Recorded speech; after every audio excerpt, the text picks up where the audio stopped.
Wesaf Yehal, Ik Hata Kevin, and this is a notice video. In this video, I will talk to all of you about what's been going on with my videos as far as the style and how I'm going to write Old English and how I'm going to pronounce Old English. Now, given my previous video about pronunciation and how people can pick and choose what pronunciation they want, not only there's time period, there's also dialect to consider. And in Old English there are, well, 4 to 3 dialects in Old English. I'll go over them right now. They are, there's Anglian, and within Anglian you have Northumbrian and Mercian. Those two are together grouped as Anglian. And then you have Kentish, and finally you have West Saxon. Okay? Now, in this video, I'm going to be talking about how, well, my content and, well, the thing is, I've decided to be more closer to my roots, and I've said in countless videos before that my roots in England are in Yorkshire, specifically in Sheffield.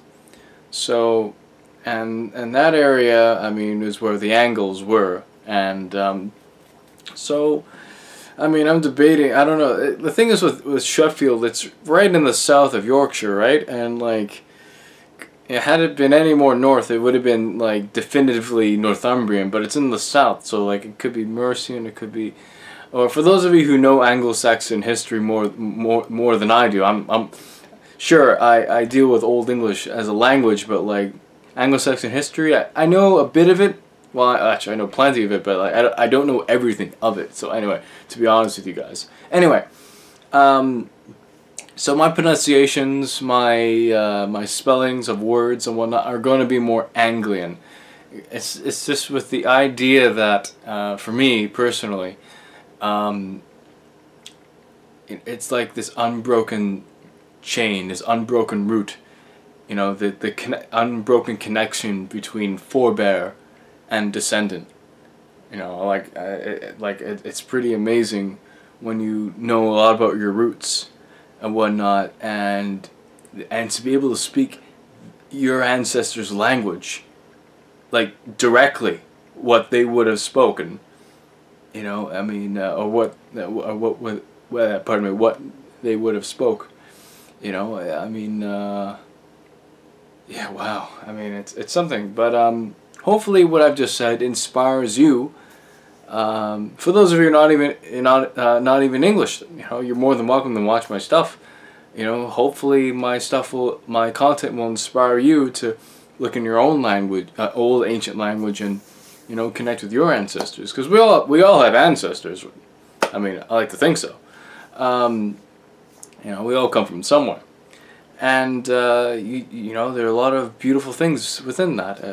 You can you know, really play with it. And anyway, so some of you may be thinking, oh, what about the other dialects, Kevin? Don't worry.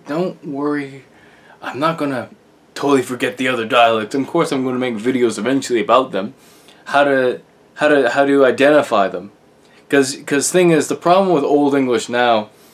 And it's mainly because of modern English, because with standardization, with the television, with the internet, radio, you know, you have this societal standardization, if you will, where like when it comes to modern languages, many people think, oh, there's just one way to pronounce things in standard English, when in fact there are multiple ways to pronounce things in English, given regional dialects and whatnot, but that's a whole different topic on its own. I don't want to repeat myself in my previous video where I show my face. Anyway, where was I?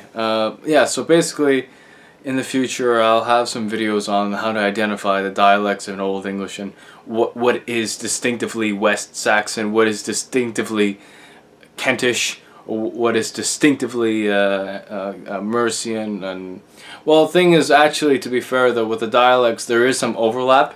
Like some words are the same for 2 dialects, but not for the others. And yeah, it's very complex. Once you get into the dialects of Old English and phonology, it's another deep rabbit hole. as far as understanding Old English. I mean, okay, now I remember what I wanted to say earlier. The problem with the way people look at Old English now, and it's partly due to the how today we perceive modern languages. That there are people who think that with Old English there's only one kind of Old English, when that's not the case. I mean, there are multiple. Well, I mean, the dialects I just mentioned, but yeah. So yeah, that's going to be what's up in the future. I mean, I've already kind of started writing stuff in a more Anglian sort of way. As far as my pronunciation is concerned, for those of you who, I'll reiterate. I say I use ick. You know, I use more. The k sounds, and I use more Anglian spellings instead of al, E-A-L, or E-A-L-L for the word all. In Anglian there is al, so al, just as today, A-L-L, and then the plural form of that in the nominative and accusative is alla, similar to other modern Germanic languages that have that. Anyway, so yeah, so more Anglian. I mean, in a way it's a bit easier to pronounce or sing because it's a bit closer to modern English. Because that's the thing is, guys, it is the, I think if I remember correctly, if I read correctly, it is the East Midland dialect of Old English, which is, well, was Mercian essentially, that evolved in what we speak now. Yeah. That's something to bear in mind. It wasn't West Saxon, because West Saxon, yes, a lot of the texts that we have in Old English, majority of them are in West Saxon, and so that's something to bear in mind for those of you who are kind of really a beginner in all this stuff. So that's pretty much it. Yeah, I'm becoming more Angle. You know I am, I'm sure I am, I'm Angle till I die. Anyway, guys, thank you for watching. Be sure to subscribe if you haven't, and if you want to help me out on Patreon, you're welcome free to do so. But before you do, please learn what Patreon is. All right. Anyway, thanks for watching. Bye bye.